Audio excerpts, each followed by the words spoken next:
네, 반갑습니다. 메시지 17번의 세 번째 영상이 되겠습니다. 하나님의 형상과 보배이신 그리스도. 로마서 1, 2, 3, 4번이 있고,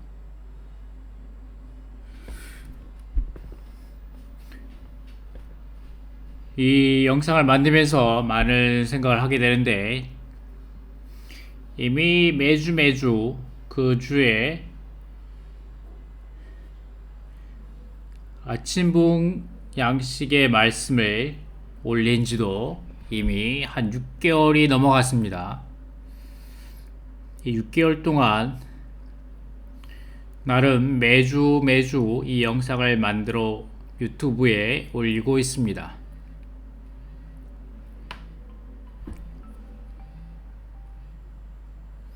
구독자도 이미 500명이 넘었는데 앞으로 어떻게 계속할지에 대해서 많은 고심을 하고 있습니다. 겨울훈련, 여름훈련 같은 경우에는 형제 자님들께서 녹취록, 미니스트리도 다 사서 추구하고 보실 수 있으며, 또 최근에는 미니스트리 다이제스트도 나오고 있습니다. 이에 더하여 팟빵도 나오고 있고, 그리고 제가 알기에 제가 만드는 유튜브 말고 한 2개 정도의 또 다른 유튜브도 있습니다. 이런 것들과 함께 어떻게 제 유튜브 영상을 계속하여야 하는지, 아니면 잠시 쉬었다 하는 것이 좋을지 여러 가지로 생각이 많이 있습니다. 여러분들의 좋은 의견들을 댓글에 남겨주시기를 부탁드리겠습니다. 지난주에는 메시지 17번에 관한 전체 흐름을 잡는 영상을 하나 만들까 했었는데 그게 별로 쉽지가 않았습니다. 왜냐하면 로마서 1, 2, 3, 4번에 있어서 이 말씀들은 고린도후서 4장의 4절, 6절, 7절 말씀을 주로 다룬 것이고, 그 말씀과 이 개요 1, 2, 3, 4번만을 단독적으로 취하여 추구하고 누리는 것은 우선은 이미 미니스트리 책과 그리고 팟빵에서 많이 다루어진 내용들인데, 그것을 제가 다시 다루어야 되는지에 대해서 별로 확신이 없었고, 또 그것을 줄인 짧은 생각의 흐름 영상을 만들려고 하니 그것도 별로 누림직하지 못하였습니다. 어떻게 해야 될지 많이 고민하였고, 그런 가운데 이런 구절을 라이프 스터디 메시지에서 발견하였습니다. 고린도후서 라이프 스터디 메시지입니다. 먼저 읽어보겠습니다. 3장, 고린도후서 3장 12절부터 18절까지 해서 사도는 새 언약의 사역자들이 어떻게 조성되는가를 묘사한다. 4장 1절부터 6절에서 새 언약의 사역자들인 그들이 사역을 수행을 그들의 사역을 수행하기 위해 어떻게 행동할 것인가에 대해서 말하고 있고 4장 7절부터 18절에서는 그들이 어떤 종류의 생명을 가지는가에 대해서 말합니다. 자, 우리가 이러한 라이프 스타디의 메시지 한 부분인데 우리가 이러한 것들에 대하여 먼저 분명하게 알고 있다면 이 부분들에 포함된 이번 주의 말씀 고린도후서 4장 4절, 6절, 7절 말씀에 대하여 더욱더 분명하게 알 수가 있고 또 이번 주의 말씀이 우리 안에 깊이 있게 오랫동안 새겨질 수 있다고 여깁니다. 단지 고린도 후서 4장 4절, 6절, 7절 말씀만을 단독적으로 띄어와서 그 말씀만을 추구하는 것도 나름 깊은 의미가 있지만 누리는 것도 깊은 누림이 있지만 미니스트리 읽어보시고 팟빵을 들어보시면 아주 깊은 누림들이 있습니다. 하지만 단지 그러한 것들이 누림으로 끝나지 않고 우리가 그런 말씀들을 진리로서 우리 가운데 깊이 조성되고 또 이러한 말씀들을 다른 사람들에게 합당하게 제시하며 그들에게 말씀의 젖으로서 공급하기 위해서는 우리에게 더 깊은 추구가 필요하다고 여깁니다. 자, 우리가 이러한 말씀 여기에 있는 이 세 가지에 대하여 새 언약의 사역자들이 어떻게 구성되는가? 새 언약의 사역자들인 그들이 그들의 사역을 수행하기 위해 어떻게 행동할 것인가? 그들이 어떤 종류의 생명을 사는가에 대해서 답을 할 수 있어야 되죠. 그러려면 이 계율을 가지고 붙드셔야 합니다. 로마 숫자 2번 개요에는 고린도 후서 개요입니다. 로마 숫자 2번에는 새 언약의 사역, 이 새 언약의 사역은 무엇인가에 대해서 우리에게 말해주고 있습니다.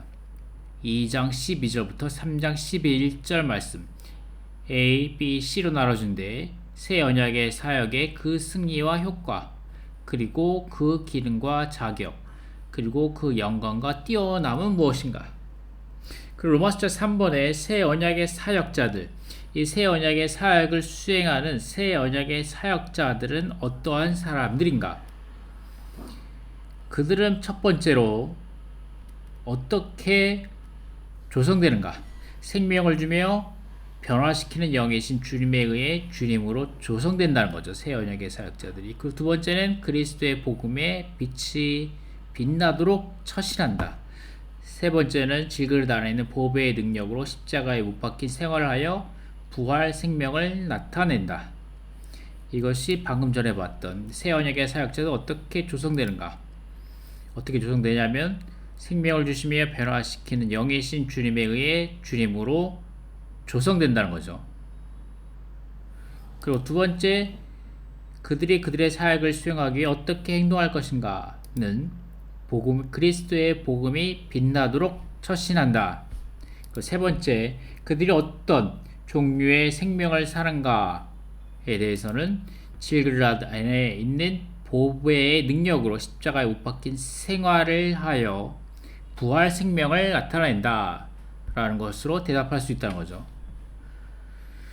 우리가 그랬기 때문에 이러한 세 가지 질문과 이 개요 A, B, C 안으로 깊이 들어가려면 먼저 새 언약의 사역자들이 하는 것, 곧 새 언약의 사역이 무엇인지에 대해서 A, B, C 그 승리와 효과, 그 기능과 자격 3번 그 영광과 뛰어남에 대해서 이 사역에 대해서 새 언약의 사역에 대해서 우리가 깊이 알아야 되고, 이것을 수행하는 새 언약의 사역자들이 세 가지 방면에 대해서 볼 때 우리는 이번 주의 말씀 고린도 후서 4장 4절과 6절과 7절 말씀에 있는 부분들에 대하여 더 깊은 이해와 체험과 누림과 표현을 가져올 수 있다는 겁니다.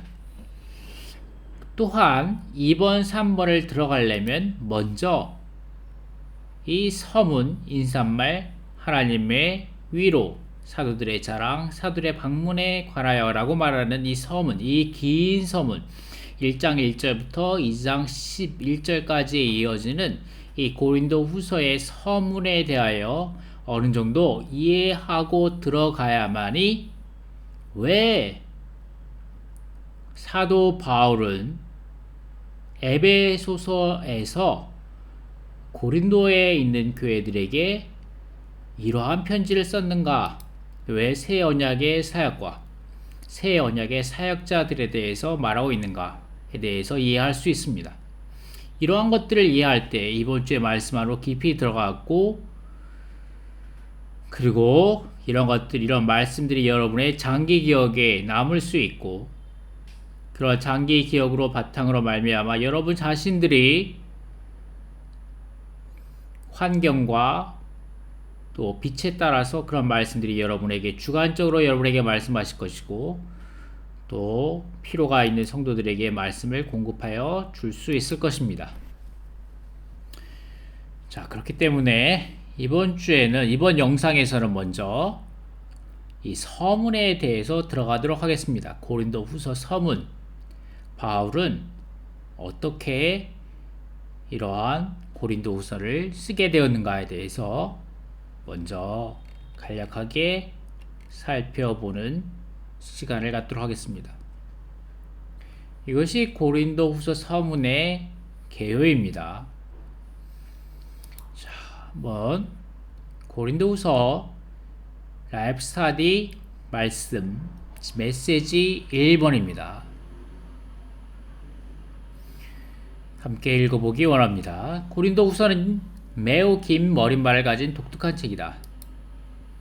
1장 1절부터 2장 11절까지 머릿말을 갖고 있다는 거죠. 이 서신은 13장으로 되어 있으며 그 중 한 장 반이 머릿말이다. 성경의 어떤 책도 이렇게 긴 머릿말을 가진 책이 없다라고 말씀하시면서 이 긴 머릿말을 가진 이 책의 배경이 매우 복잡하기 때문이다. 고린도후서의 머릿말이 긴 것은 이 책의 배경이 매우 복잡하기 때문이다. 고린도 전서에서 바울은 많은 문제에 있어서 고린도 성도들을 다뤘다. 바울은 그들과 논쟁했고 그들을 꾸짖었다. 이러한 배경 때문에 고린도후서는 긴 머릿말을 갖는 것이 필요했다라고 말씀하시고, 이것이 첫 번째 이유이고, 이 노란색이 두 번째 이유, 이 보라색이 세 번째 이유입니다. 한번 더 보겠습니다. 이 머릿말은 사실상 위로의 말이었다는 거죠. 바울이 고린도전서에서 그들을 징계했기 때문에 이 서신에서는 그들의 상처를 감싸주고 있다. 바울이 여기서 한 것은 마치 부모가 어린아이를 꾸짖은 후 어린아이를 위로해 주는 것과 같다. 어린아이가 잘못을 저지르고 부모에게 심하게 야단맞는 것을 상상해 보라. 어린아이가 회개한 후 그 부모는 어린아이를 위로하기 위해 시간을 보낼 것이다. 1장과 2장 반까지에서 바울은 그의 징계에 의해 상처받은 고린도들의 상처에 기름을 바르고 있다. 아멘. 그들의 상처를 감싸주고 그들의 상처에 기름을 발라주고 하면서 고린도인들을 위로하는 시간을 보냈다는 거죠. 두 번째 이유입니다. 이렇게 머릿말이 긴 또 다른 원인은 바울이 매우 감정이 풍부한 사람이기 때문이다. 그는 본래 감정이 강한 사람이었다. 비록 그가 그 영에 의해 제한받았지만 그는 고린도 성도들을 책망할 때 여전히 강했었다. 예를 들면 고린도전서 4장 21절에서 그는 여러분은 무엇을 원합니까? 내가 매를 가지고 여러분에게 가야겠습니까? 아니면 사랑 안에서 온유한 영으로 가야겠습니까? 라고 물었다. 이러한 말씀은 그가 감정이 강한 것을 가리킨다. 바울은 상처에 기름을 바르고 상처를 싸맬 때 매우 적극적인 방법으로 감정을 사용했으며 해방시켰다. 그래서 그는 그의 감정을 표현하는데 긴 시간이 필요했다. 3절은 바울의 감정을 나타내고 있다. 우리 주 예수 그리스도의 하나님, 곧 우리 주 예수 그리스도의 아버지께 찬양을 드립니다. 그분은 자비의 아버지시요 모든 위로의 하나님이십니다. 4절과 5절의 환난과 고통과 격려에 대한 바울의 언급은 그가 또한 감정적임을 가리킨다. 이 세 절을 한 문장으로 요약해보면 사랑하는 고린도 형제들아, 내가 하나님께 위로를 받았기 때문에 이제 나는 너희를 위로한다 라고 말할 수 있습니다. 그러나 바울은 매우 다감했기 때문에, 많은 느낌이 있었기 때문에 반복하여 이같이 썼다. 6절, 7절, 8절에서 그는 계속해서 환난과 고통과 위로에 대해 말했다. 바울은 다감했기 때문에, 많은 느낌이 있었기 때문에 그의 감정을 적극적으로 표현할 기회가 필요했다. 이것이 두 번째 이유이고, 세 번째, 이렇게 긴 서문이 있는 또 다른 이유는 고린도 형제들이 매우 복잡했기 때문이다. 고린도인들이 매우 복잡했기 때문이다. 그들은 한편으로 바울을 사랑했으나 또 다른 면에서는 바울과 다소 언짢은 관계가 있었다. 바울은 그들의 분쟁을 해결하고 또한 그들의 말을 받을 수 있도록 그들의 마음을, 고린도 형제들의 마음을 가라앉히기 위해 이러한 긴 서문을 썼다라는 것입니다. 이것이 세 가지 이유입니다. 세 가지 이유. 고린도후서의 머릿말이 1장 1절부터 2장 11절까지 이렇게 긴 이유가 이 세 가지로 말해줍니다. 첫 번째, 하나님의 위로하기 위해 위로받음, 이 부분을 들어가도록 하겠습니다. 3절과 4절에서 바울은 우리 주 예수 그리스도의 하나님, 곧 우리 주 예수 그리스도의 아버지께 찬양을 드립니다. 그분은 자비의 아버지시요 모든 위로의 하나님이십니다. 그분은 우리를 모든 환난 가운데서 격려해 주시어 그분 자신이 그분께 받은 그 위로로 각종 환난 가운데 있는 사람들을 위로할 수 있도록 하십니다. 라고 말하고 있다. 자비라고 번역된 헬라어는 긍휼, 동정, 연민을 의미한다. 격려는 자비나 위로와는 약간 다르며 성원한다는 의미를 갖고 있다.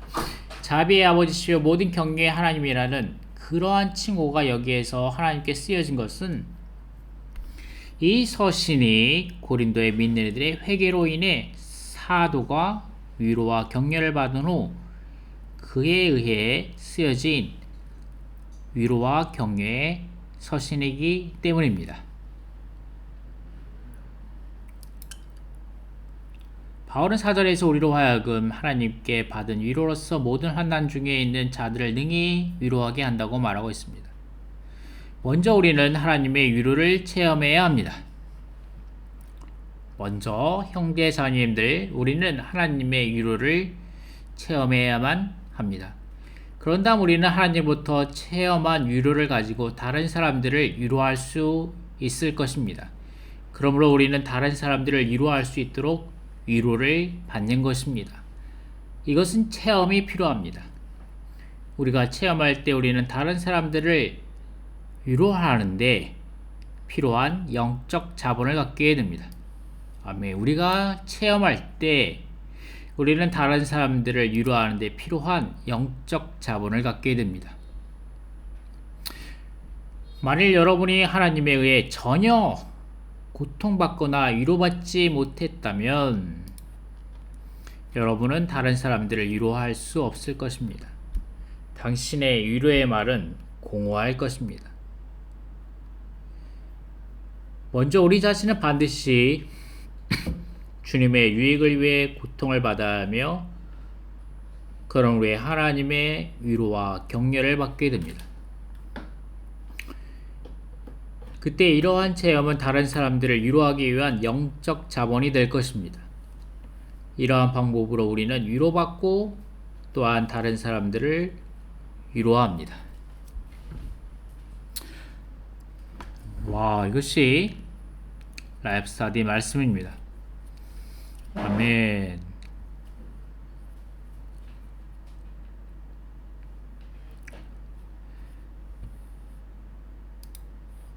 고린도인들에 대한 첫 번째 서신은 사도의 변론이었으며 이 변론은 빗나가고 혼돈된 고린도 성도들을 패배시키고 정복했다. 이것이 고린도 전서라는 거죠. 그리고 이제 두 번째 서신 고린도 후서는 첫 번째 서신에서 고린도 전서에서 그의 변론의 주제였던 그리스도의 체험 안으로 그들을 돌이켰다. 그러므로 두 번째 서신은 첫 번째 서신보다 좀 더 체험적이고 주관적이며 깊다. 아멘. 자, 이번 주에 우리는 고린도 후서를 다루고 있는데, 그리고 다음 주에도 고린도 후서를 다룰 것인데, 이것은 고린도 전서보다 좀 더 체험적이고 주관적이며 깊은 것입니다.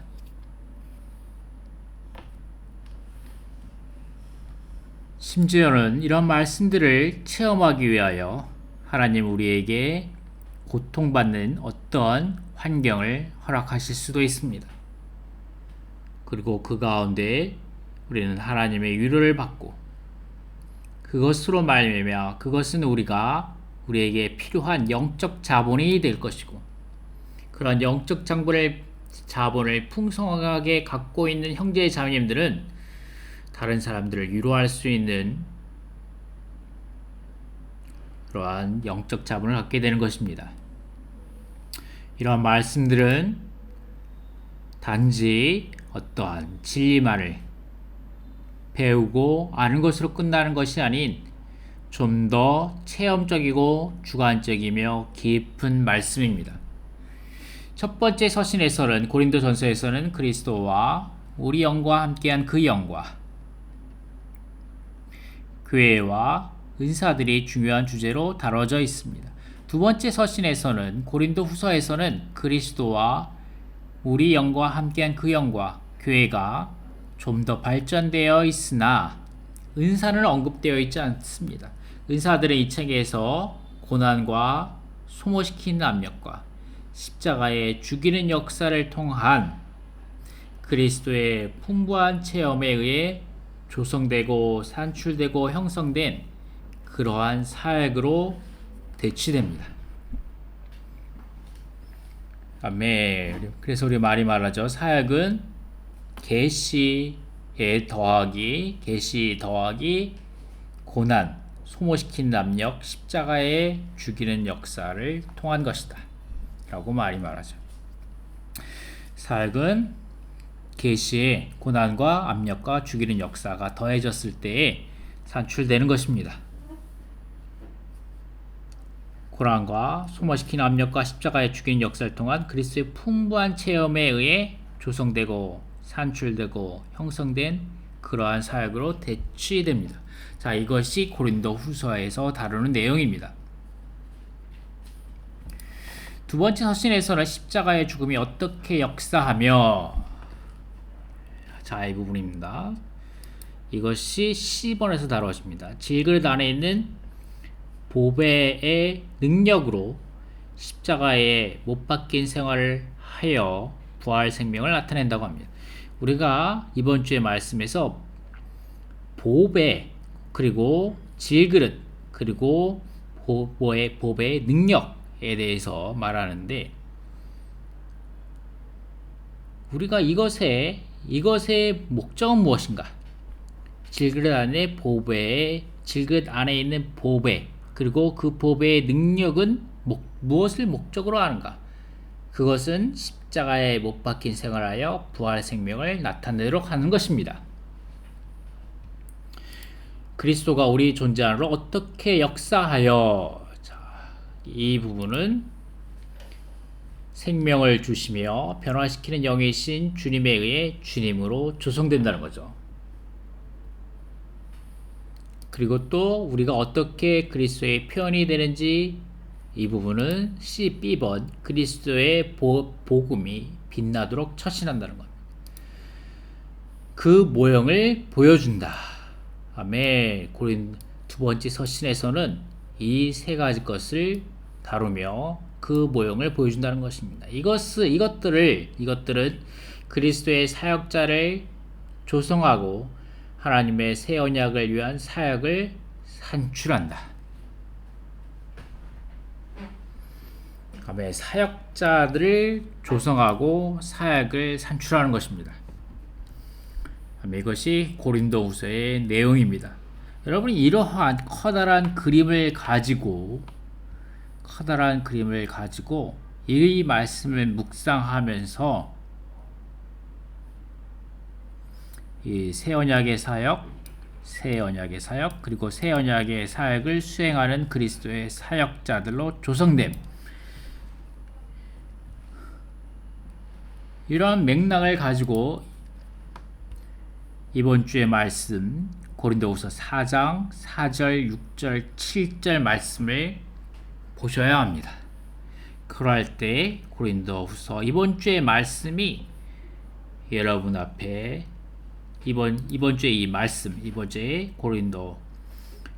이 말씀, 하나님의 형상과 보배이신 그리스도, 그리고 로마자 1번, 2번, 3번, 4번 이 말씀이 한 번 읽고 지나가는 것이 아니라 여러분 앞에 깊이 있게 새겨지게 될 것입니다. 첫 번째 서신은 소극적인 것으로 고린도전서는 소극적으로 은사를 다루고, 두 번째 서신 고린도후서는 적극적으로 사역에 관해 말합니다. 교회에서는 은사보다 사역이 더욱 필요하다. 그 사역은 우리가 체험한 그리스도를 공급하는 것이다. 아멘. 그렇죠. 우리가 주일 신원 집회 때 우리가 일주일 동안 말씀을 누린 것을, 아침부흥 말씀 누린 것을 거기에서 몇 가지 진리의 중점들을 뽑아서 말할 수 있습니다. 그리고 어떤 사람은 아주 은사가 있어가지고 말이 아주 유창하고 풍성하고 또 은혜롭게 말합니다. 하지만 우리에게 더욱 필요한 것은 사역입니다. 이 사역은 우리가 체험한 그리스도를 공급하는 것입니다. 성도들에게 다만 아침부흥 말씀의 몇 구절만을 읽어주는 것이 아니라 그 말씀들을 체험한 그리스도를 공급하는 것이 필요합니다. 아멘. 은사는 다만 그리스도에 관한 교리들을 가르치는 것이다. 사도들이 그리스도의 사역자라는 증거는 은사에 있지 않고 그리스도의 환난과 고난의 체험에 의해 산출되고 형성된 사역에 있다. 아멘. 형제 자매님들은 아멘. 사역자들입니다. 아멘. 우리 모두가 다 이 한 사역을 가지고, 한 사역의 한 분깃을 가지고 있는 그리스도의 사역자들입니다. 우리는 그리스도의 환난과 고난의 체험에 의해 산출되고 형성된 사역을 갖고 있어야 합니다. 체험한 그리스도를 공급하여야 합니다. 아멘. 자, 이렇게 해서 서문의 말씀, 머릿말의 말씀을 마칠 수 있는데, 여기에 더해서 고린도후서 2장 10절 말씀을 읽고 마치는 것이 좋겠습니다. 여러분이 어떤 일에서 누구를 용서한다면 나도 용서합니다. 내가 어떤 일에서 용서했다면 내가 용서한 것은 여러분을 위하여 그리스도의 인격으로 용서한 것인데 라고 말합니다. 그리스도의 인격으로. 아멘. 라이프스타디 메시지입니다. 문자적으로 헬라어에서 인격이란 4장 6절에서와 같이 얼굴을 의미한다. 4장 6절 말씀, 이번 주의 말씀입니다.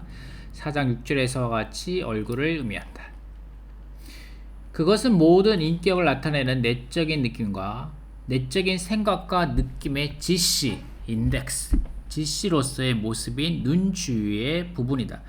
이것은 사도들이 그리스도의 눈에서 표현되는 그분의 모든 인격의 지시에 따라서 살고 행동하는 사람인 것을 가리킨다. 첫 번째 부분인 고린도후서 1장 1절부터 2장 10절까지는 고린도에 있는 무질서한 성도들에게 그의 첫 번째 서신 다음에 쓴 긴 서문이다. 바울은 그들이 첫 번째 서신에서 그의 책망을 받아들였고 또 회개했다는 소식을 들었다. 이 소식은 그를 위로하고 격려했다. 그래서 바울은 어느 정도까지는 바울의 자서전이라고 여겨질 만큼 매우 인간적이고 부드럽고 사랑스러운 방법으로 이 서신을 썼습니다. 그 서신 안에서 고린도후서 서신에서 우리는 그리스도의 눈의 지시에 따라 행동하고 그리스도와 가장 가까이에서 가장 깊게 그리스도를 접촉하면서 첫 번째 서신에서 그분에 대해 쓴 바에 따라 사는 사람을 볼 수 있습니다. 그 사람은 그리스도와 하나이고 그리스도로 충만하며 그리스도로 적셔졌고 또한 그의 천연적인 생명은 부서지고 끝났으며 그의 의지는 부드럽고 융통성이 있으며 그의 감정에서는 사랑이 있으나 제한받으며 그의 생각은 진지하며 사려 깊고 민들의 유익을 위해 그들을 향하여 영 안에서 참되고 순수한데 이는 그들로 하여금 그리스도의 몸의 건축인 하나님의 영원한 목적을 이루기 위하여 바울이 한 것과 같이 그리스도를 누리고 체험하게 하기 위함입니다. 아멘.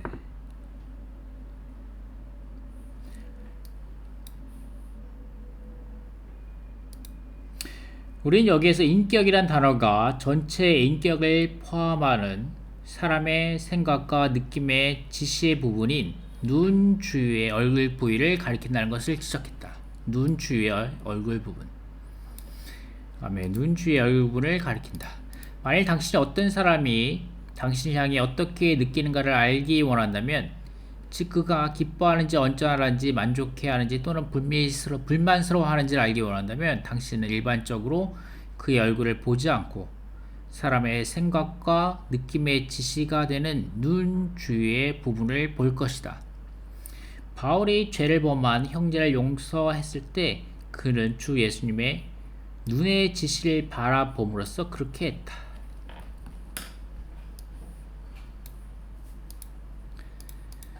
만일 주님의 눈의 지시가 바울이 형제를 용서하는 것을 기뻐하지 않음을 나타낸다면 바울은 그를 용서하지 않았을 것이다. 바울은 주님이 그 형제가 한 것을 기뻐하지 않는다는 것을 깨달았다. 바울은 그 형제를 용서했을 때 주 예수님을 바라보았고 주님이 그를 격려하고 있다는 것을 알았다. 바울은 그가 그리스도의 인격 안에서 용서했다고 말할 수 있었다. 그리스도의 인격 안에서 용서했다고 말할 수 있습니다. 이것은 바울이 그리스도의 임재 안에서 생활하고 행동한 사람이었음을 가리킵니다. 아멘. 이것이 우리의 합당한 놀라운 본입니다. 아멘. 그리스도의 임재 안에서 생활하고 행동한 사람. 아멘. 그리스도의 인격으로 주 예수님의 눈의 지시를 바라봄으로써. 아멘. 1940년에 네 형제님은 신명기는 모세의 자서전이고 고린도후서는 바울의 자서전으로 생각된다고 말했습니다. 고린도후서에서 바울은 자기 자신에 대해 많은 것을 말했다. 사실상 그는 그리스도에 대해서보다 자기 자신에 대해 더 많이 말한다.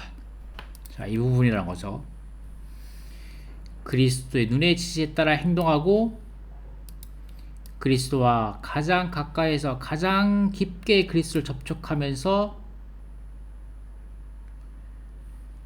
그리스도와 하나이고 그리스도로 충만하며 그리스도로 적셔졌고 또한 그의 천연적인 생명은 부서지고 끝났으며 그의 의지는 부드럽고 융통성이 있으며 그의 감정에서는 사랑이 있으나 제한받으며 생각은 진지하며 사력 있고 믿는 이들의 유익을 위해 그들을 향하여 영 안에서 참되고 순수하며 그들로 하여금 그리스도의 몸의 건축인 하나님의 영원한 목적을 이루기 위해 그리스도를 누리고 체험한 이 한 사람. 이것이 바울이라는 겁니다. 아멘. 바울의 자서전. 이 책에서 우리는 그가 고린도전서에서 그리스도에 관해 썼던 것에 따라서 그리스도를 산 사람임. 아멘. 자, 형제자매님들은 이러한 사람입니까? 형제자매님들 그리스도를 산 사람입니까? 아멘. 자, 이번 주에 하나님의 형상과 보배이신 그리스도를 말하는데, 우리는 다만 이러한 그리스도를 말할 뿐만 아니라 이 그리스도를 사는 사람들이 되어야 합니다. 체험하고 누림으로 그리스도를 사는 사람들, 아멘. 하나님의 형상이신 그리스도의 영광의 복음의 빛을 받고 받아들이고 또 이 빛을 반사하는 사람들, 아멘. 이 그리스도를 우리 질그릇 속에 담고 있는 사람들, 살아가는 사람들, 아멘. 우리 이러한 사람들입니다. 아멘. 그리스도를 산 사람임을 알 수 있습니다. 바울은 그리스도와 가장 가까이서 가장 친밀하게 주님의 눈에 지시에 따라 행동하며 접촉하며 살았습니다. 아멘. 이것이 우리가 행동하며 접촉하며 살아야 하는 것입니다.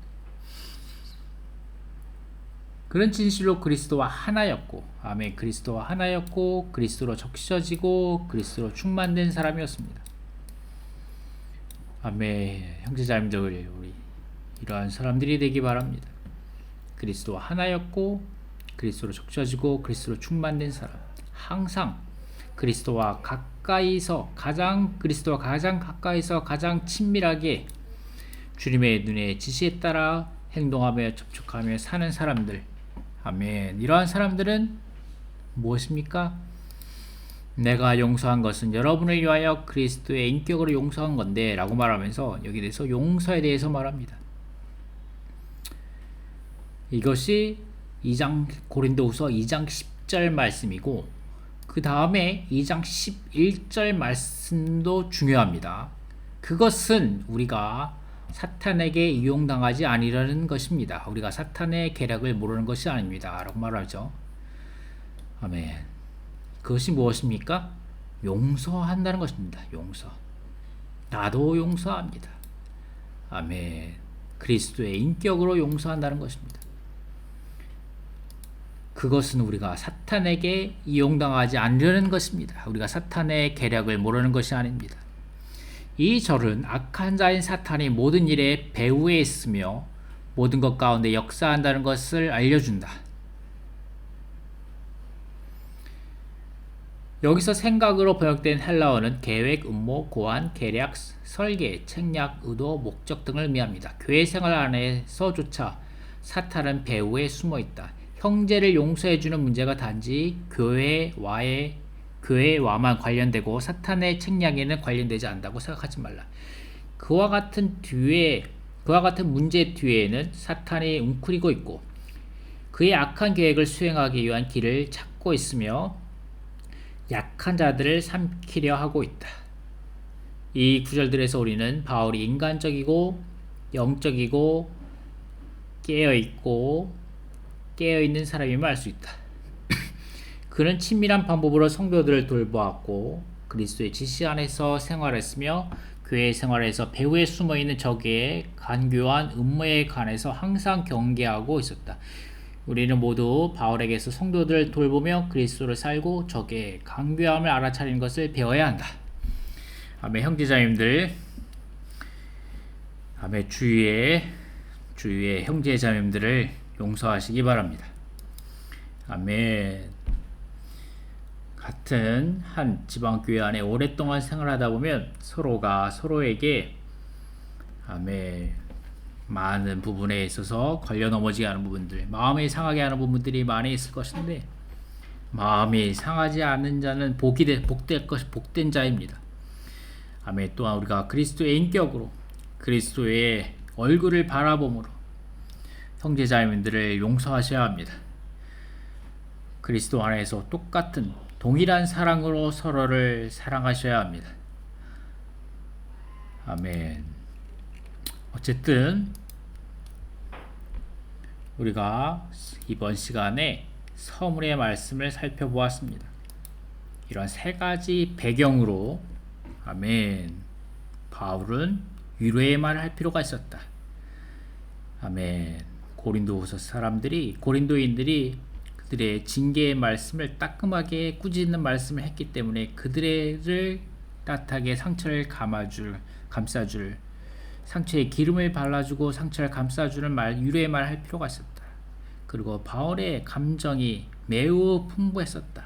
이 말을 할 때 매우 여러 가지 많은 감정이 있었다. 이 감정들을 적극적으로 표현할 기회가 있었다. 그리고 세 번째는 또 고린도 사람들도 그들도 매우 복잡했다. 그렇기 때문에 그들도 그들의 마음을 가라앉힐 필요가 있었다 라고 말하고 있고, 그러면서 위로의 말씀을 합니다. 형제자매들 지금 고난을 받고 있거나 어려운 환경 가운데 고통받고 있다면 그것은 여러분이 더 많은 영적 자본을 갖게 하는 것입니다. 그런 영적 자본, 아멘. 그런 고통과 또한 그런 고통 가운데 하나님의 위로를 받음으로 다른 사람들을 위로할 수 있는 영적 자본을 풍성하게 갖게 될 것입니다. 아멘. 이러한 고린도후서의 말씀으로 여러분이 좀 더 체험적이고 주관적이며 깊이 있는 말씀을 갖기 원합니다. 이것이 두 번째 서신 고린도후서에서 우리에게 보여주는 바입니다. 두 번째 서신에서는 이 새 언약의 사역을 봐야 하며, 이 새 언약의 사역이 무엇인지를 봐야 하며, 그리고 새 언약 그리스도의 새 언약의 사역자들이 어떻게 조성되는지를 보아야 하고, 또 그들이 여기서 말한 새 언약의 사역자들이 어떻게 조성되고 어떻게 행동하며, 이 사역을 수행하기에 어떻게 행동하며 어떤 생명을 사는지를 봐야 합니다. 아멘. 이런 말씀으로 깊이 들어갑니다. 아멘. 다음 주에 로마서 2번에 대해서 함께 누리도록 하겠습니다. 새 언약의 사역입니다. 그리고 그 새 방면에 대해서 보겠습니다. 감사합니다.